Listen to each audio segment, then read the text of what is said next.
What's going on, everyone? I hope everyone is having a great day. It's your host, TheJuan&Only, and we have arrived to the final Magic Accessory for Apple's Mac lineup. This is the Magic Keyboard 2 with Numeric Pad, which not only differs physically from the regular Magic Keyboard 2, as this one here is also slightly more expensive. We're going to take a quick in-depth look at the ins and outs about this keyboard, the price, the feel, and my own thoughts about how I truly feel about it. But before we roll the intro, if you want a chance at winning a brand new Apple Watch Series 5 or a brand new pair of AirPods Pro, stick around until the end of this video to find out how you can be one of 2 lucky winners. Alright man, let's get this party started.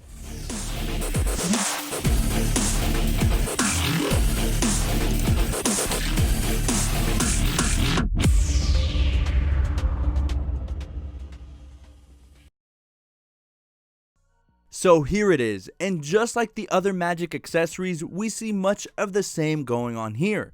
We get that iconic white Apple box with a picture of our Magic Keyboard front and center. As you'll see, this box is as wide as the keyboard is. It's pretty long, but that's because we get the inclusion of the numeric pad and the directional keys, which does take up more physical space. We have nothing much going on at the top nor bottom, and on the sides we have our black Apple logos. On the back you get your barcode and system requirements, along with which language you chose for your keyboard. Whenever you purchase a new Mac with Apple, you can choose between a standard American English keyboard or an Arabic one, a Spanish one, and even a Chinese keyboard, just to name a few. There is no tab to assist in this unboxing, so just get a small knife or box cutter to assist in the unboxing, peel off the plastic, and the box slides right out instead of having a top that comes straight off. First thing we see is our beautiful new keyboard in this super rad space black aluminum with our dark keys, but we'll set that off to the side for now and dig deeper into the contents of our package. The contents are pretty standard. We have our product warranty and information guide along with a quick start guide and a black lightning to USB cable. These used to be super ultra rare, but now, it's not as exciting anymore because you can pick them up with certain products and accessories. But if you were to pick up the white keyboard, then you'd get the white lightning cable so that you can match better. And now, going back to the star of the show, just peel off that frosted plastic and voila, your new Magic Keyboard 2 with the numeric pad. Now, as usual, let's take a quick tour of the device. You'll immediately notice that this keyboard has a slight incline and is definitely much more shallow than the previous wired original Magic Keyboard it's set to replace. It has the same wedge shape that the Magic Trackpad 2 has, and from what I can tell, has the exact same angle. So setting the trackpad and Magic Keyboard side by side demonstrates that same angle quite well. This is a nice design choice so that way you're always working with the same tilt and you know how to adjust your hands to get a consistent working experience. On the top right corner we have our power switch with that green switch indicator. Towards the middle is our color matched lightning connector, good attention to detail, and on the other side we have this small plastic radio window to allow Bluetooth to pass through the aluminum chassis, which is color coded as well. And on the bottom we have our 4 oval shaped rubber feet to help with stabilization and so that your keyboard doesn't slide away while typing, along with the obligatory debossed Apple logo right in the middle. So this is a wireless Bluetooth keyboard. So pairing this with your Mac is extremely straightforward and very simple. Simply switch the keyboard into the on position and go into your Bluetooth settings. Find your accessory and hit pair, and in the blink of an eye, boom, it's paired. Alternatively, if you'd prefer to have a wired experience, you can actually also turn off your Bluetooth and plug this up with the provided lightning cable, and it will also pair that way.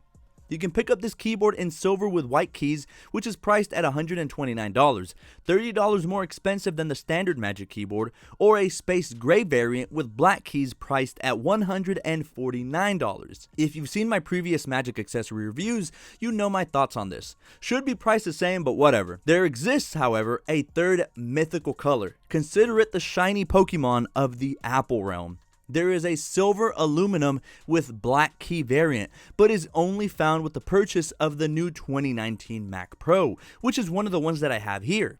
So in other words, if you want one of these, you have to drop a minimum of 5 G's to do so, unless, you want to go on eBay and get finessed with one sold at an extreme markup. This is not the standard keyboard you'd normally get with a Mac desktop purchase, but you can configure this at purchase if you so choose. In all honesty, many people probably won't have a need for the Numeric Pad unless you write a lot of code, or maybe you're using a Mac for your business and are likely punching in a bunch of numbers all day. However, where you will get an upper hand with this keyboard is with gaming, with the help of those directional keys that the majority of online games utilize. But if you lay a standard Magic Keyboard 2 on top of this one, you'll see that the first 3/4 portion of the Numeric Pad variant is exactly the same as the standard one.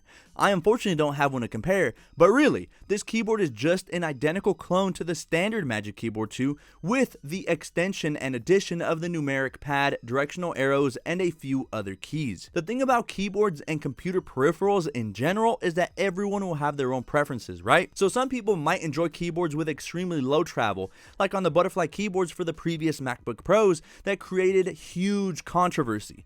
Others might want to travel as much as they do while shooting some hoops with their keyboard. It's all up to preference. One thing I can say for sure though is that I thank the Apple gods that this is not in any way, shape, or form like any of those butterfly keyboards found on some of the current MacBooks. These are going to be your standard scissor mechanism keys instead of butterfly, and I'm sure the majority of people would agree it's a good thing. The keys aren't too shallow and are extremely stable no matter where you press them from. As a matter of fact, speaking of MacBooks, this exact keyboard is the keyboard that is now found on the new 16-inch MacBook Pro. There's a reason this keyboard replaced the older style butterfly keyboard that Apple just wanted to feed down our throats. In many ways, this keyboard is simply superior to the previous butterfly mechanism keys that can still be found on the current 13-inch MacBook Pros and MacBook Airs. So in terms of reliability, this keyboard should hold up for several years with little to no problems whatsoever. But in terms of feel, when holding this keyboard up in the hands, it does feel rigid, but because it's so slim, there is some flex to it. I know some of my brodies love to flex on Snap and Instagram, but now is not the time to flex this keyboard, especially when it comes in at a starting price of $129. The cold aluminum creates a sense of sturdiness and feels quite nice. The keys themselves aren't shallow and have the perfect amount of travel in my opinion. You get a very nice response bouncing off each key, and to me, makes my typing way quicker. Unlike the butterfly keyboard, which had so little travel, at times I was unsure whether I actually pressed down or not and had to look down at the keyboard instead of the screen. It really slowed down my typing. On this keyboard, it's the perfect amount of travel, all while keeping a low profile, a minimal look, and with great portability and reliability.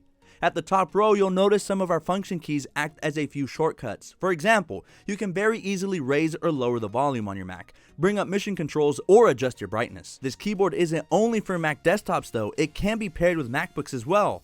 Although, I don't know, I mean the MacBook keyboards are good enough as it is. Unless you just want to be extra and get another keyboard for your keyboard, then go right ahead and be my guest. I guess it could prove useful if you absolutely detest the butterfly keys or simply need the more spacious keyboard to game or enter in numbers with the Numeric Pad. And as a last little Easter egg, you can also pair this with your iPad.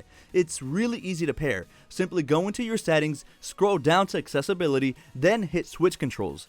Once in that menu, hit switches, and at this point make sure you have your Magic Keyboard turned off. Now finally, hit Bluetooth devices, and while it's searching for nearby Bluetooth devices, turn on your keyboard during this step and it should pick up on it. Click on the Magic Keyboard and it will pair in less than 2 seconds. It's super cool and makes your iPad experience that much better. Most of my iPads are running iOS 13.3 or later and they work, so if you do have any troubles, just please comment down below or shoot me a DM and I'll be more than happy to help. It's super cool and makes your iPad experience that much better. And when you have this setup like me, with your iPad Pro, the smart cover, the Apple Pencil, and your Magic Keyboard, boom, game changer. Best college setup for note taking ever. I was curious and wondered if this only worked with the iPad Pros, but to my surprise, it also worked with my Mini 5, so I assume it'll also work on the iPad Air and on the 10.2-inch iPad. It may help to have Assistive Touch turned on in settings while trying to pair, but yeah, it's a great companion to your iPad. It's super portable, slim, lightweight, and best of all the keyboard shortcuts work so the keyboard can dim your iPad screen or raise the volume and all that good stuff.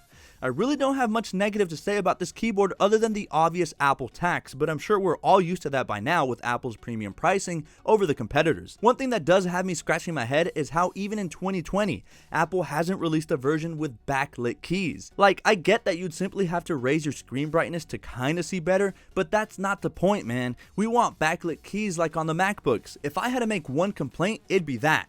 There are countless other competitors that do the exact same thing this thing does and has a backlight for those keys at a much lower price. But other than that, the keyboard is great. I'm sure no one can argue that. The feel is great, feels very premium, it's super thin, super portable, although the standard Magic Keyboard does a better job in the portability department since it's not as elongated, and the battery is exceptional, lasting me a good month and a half before it hits 0%, and the numeric pad and directional keys do come in clutch when you least expect them. For me, it's a solid 9 out of 10 based solely off the fact that there are no backlights for the keys and the pretty steep price point. If you already ordered your Mac and already have the standard Magic Keyboard, you're really not missing out on much, but if you want to be the cool kid on the block and trick out your iPad setup, go for it. You won't be disappointed. Well guys, that's been it from me, and I want to thank all of those who stuck around until the end of this video. Guys, my channel is very quickly approaching 25,000 subscribers and I couldn't be any more thankful. As a token of my appreciation, I will be giving away a brand new Apple Watch Series 5 and a brand new pair of AirPods Pro. But in order to win, you have to hit that subscribe button with bell notifications and then simply follow me on Instagram and tag 3 friends on this post here. And lastly, make sure you like the post. The giveaway will be split into an Instagram giveaway and a Twitter one, with the Instagram one being active right now and the Twitter one starting March 1st. Only way to not miss it is to follow me on both and turn on those post notifications to always be up to date. The giveaway ends March 8th and winners will be announced via a YouTube live stream. Good luck to everyone. I'm super excited to see who wins, but with all of that being said, I'm going to go ahead and clock out, but clock back in almost immediately as I'll be scripting for my next video and try to upload it as soon as possible before I go on my trip. Hope you guys have a great time, and as always, take care of yourselves and each other.